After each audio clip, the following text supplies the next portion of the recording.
All right, guys. Good morning. Good morning. Happy Monday, 18th of August. All right, quick check of the audios here. Make sure we are G to G. Good morning, Mirza. Good morning, Danny, Lorna. My man, Peter. Yeah, I got to get back up to Vermont here sometime soon. Ideally during the peak of the foliage.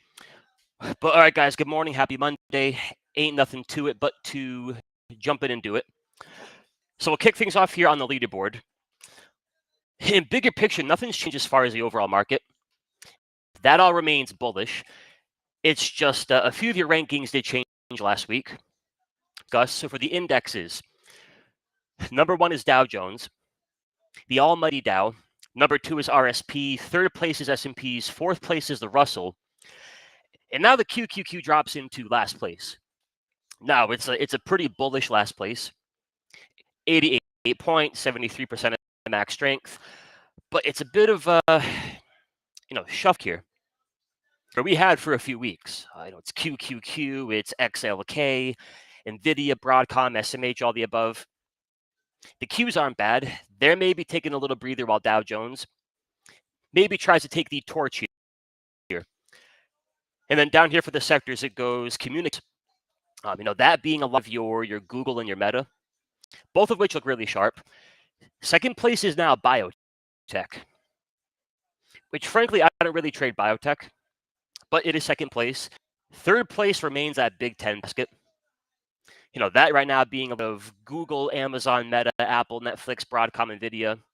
And your Teslas, your Microsoft, TSMs, a little bit more neutral. Big 10 basket in third place, the ARK ETF in fourth, and then, pardon me here for a moment. That'll drive me crazy. A little Monday morning cleanup. And in fifth is now solar. Okay, where's the XLK? XLK drops down to ninth place. And here's the thing. It hasn't dropped down to a level I want to short it.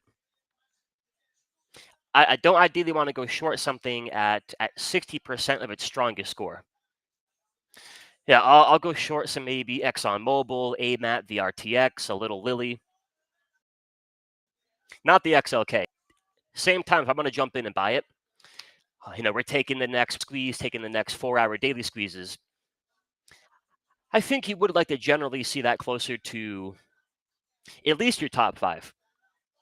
Where is the SMH? SMH drops down to eighth place. Overall, pretty bullish, but again, you're not top 1, 2, 3 anymore. Big part of that being Broadcom taking a breather and NVIDIA a little choppy last couple of days. From there, you've got the financials, XLE, the bad boys, real estate, healthcare, energy, and gold. So for me, for the most part, it's going to be an XLC, Google, Hood, Amazon, Meta, Big 10 basket, and a Miss Kathy Woods focus. Do I care about trying to short the ExxonMobils, the AMATs, NOWs, MicroStrategies? If that said market bearish, then yeah, that's all we're trying to do. What is the weakest sector? Who's the weakest stocks? Who has the weakest squeezes? You jump into that, you buy some puts. Market being bullish, my thinking is your bigger plate of opportunity will be on the buy side. We got to respect the fact that in the context of a quote-unquote bullish market, again, they can shuffle the deck. You get a couple weeks of Google, Meta, NVIDIA, Broadcom, AMD. They take a breather, and then here comes ABBV, Johnson & Johnson. So here's your top 10. ABBV. Not big tech, big semis. Johnson & Johnson, Boeing. Again, not big tech, big semis. Dow Jones. XLC is kind of big tech. The Google, the Hood, the Monster Beverage, XLY, and so for me, it's a combination of these names, and of course the Big 10. That being the primary focus here into the week. And here's the thing. If the picture changes, I'll have to change the attitude. We wake up on Tuesday, and the QQ's falling apart, market bearish.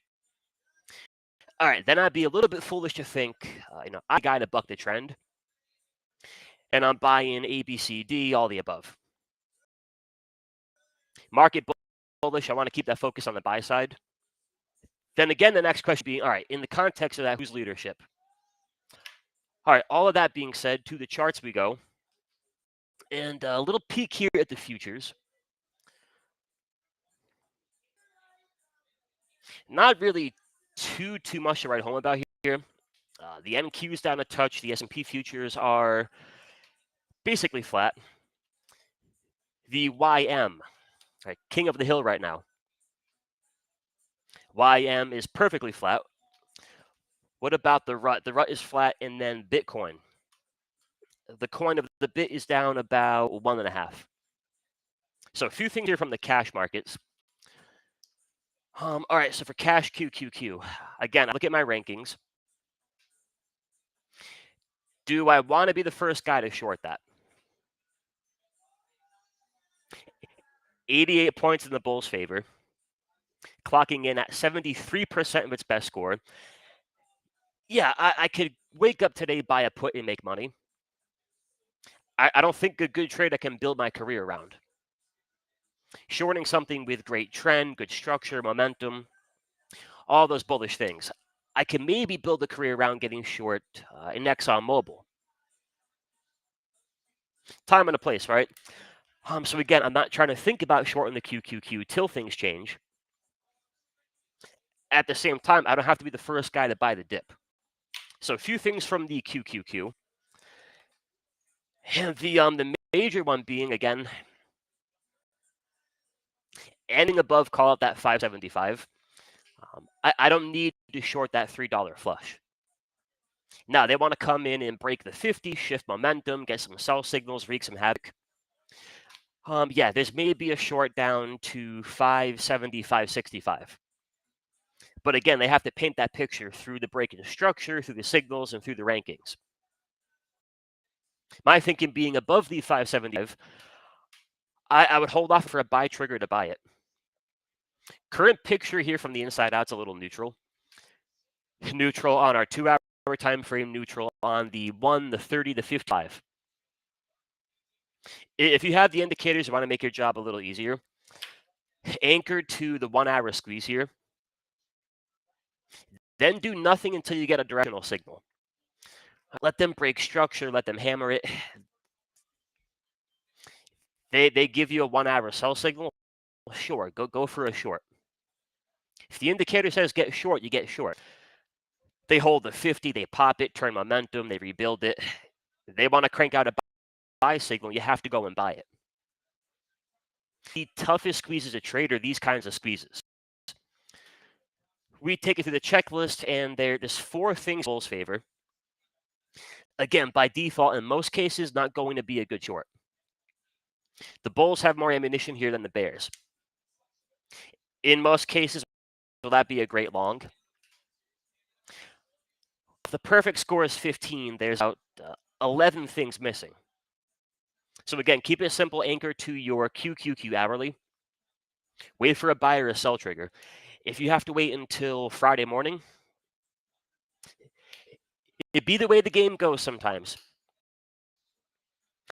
And you can get clues from, all right, here comes a 15-minute buy, a 30-minute buy. That kind of action might, you're closer to a 1-hour buy trigger. But like I said, everything is pretty neutral.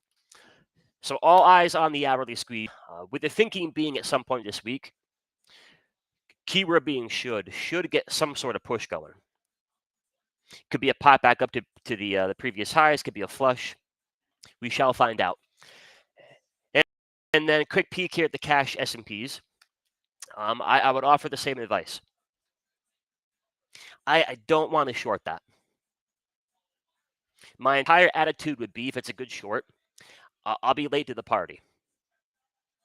Let them really break it. Let them really kill momentum, get some sell triggers going. I maybe miss the initial flush. But I think when I finally get around to getting short, I've maybe got more to work with. Trying to jump in, call for that big short over the last like 16 weeks, has not been the easiest. We'll be in the market at some point that does make for easy shorts. I don't think we're there yet. So that is my point of view. But again, watch your 1 hour chart and just trust your indicators. If it sets up for a good short, it'll tell you it's a good short. The most important thing it might say all week, you've got a lot of nothing. And they dip it a little bit, they pop it, all the back and forth farting around. Very tough to jump in and get aggressive on 4 or 5 day till expiration.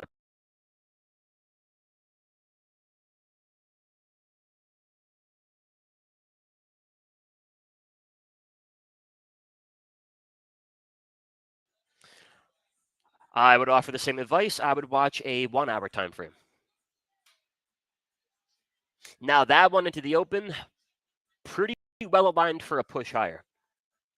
Got the squeeze set up, got the green arrow, the 15 point, all the pretty colors, and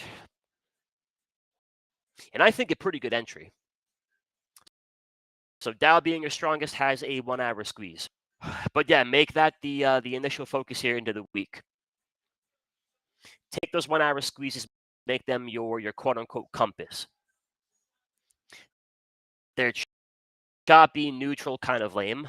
Good dog. If they light bullish, you buy them. They light up bearish, you short them. You all know the drill. All right, now working top 10 here. Well, better yet, we'll go through my 7 picks. So communications. In the syndicate communications, big part of X, so good.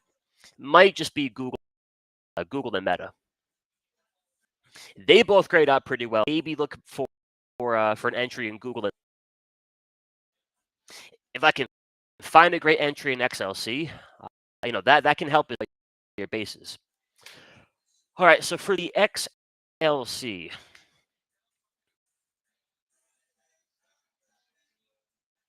so I do think worth noting you had a daily squeeze. Let me change my color here. So a lot like back here, they break it out, they pump. That gave you very typical daily squeeze action. Off that 21 EMA, they're taking it about 3 ATR higher. There's an easy part of the push, and you pull back a bit, you chop, brand new squeeze, and took that squeeze, but it hit that target. So little food for thought there. Your daily chart not really spring chicken, if that makes sense. That being said, your 2-day squeeze, again, a little target than the buy zone. Full 2-day squeeze, structure, momentum, the trend. My selfish preference of buying it on a pullback. Same goes for NVIDIA, Broadcom, Meta, Google, S&Ps, QQQ. But nonetheless, a nice looking. That does keep the should mainly be driven by your Meta and your Google. So while we're in the neighborhood, let's go jump to the Goog.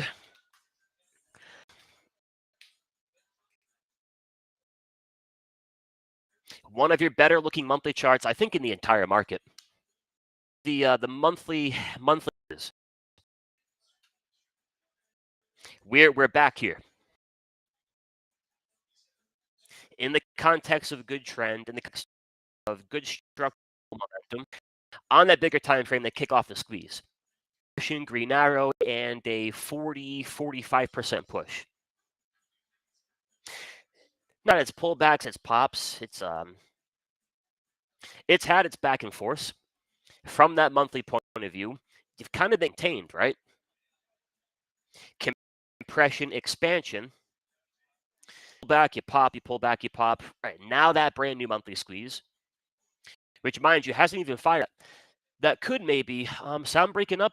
All right, let me do a quick reboot, guys. I'll be right back with you. Hang tight.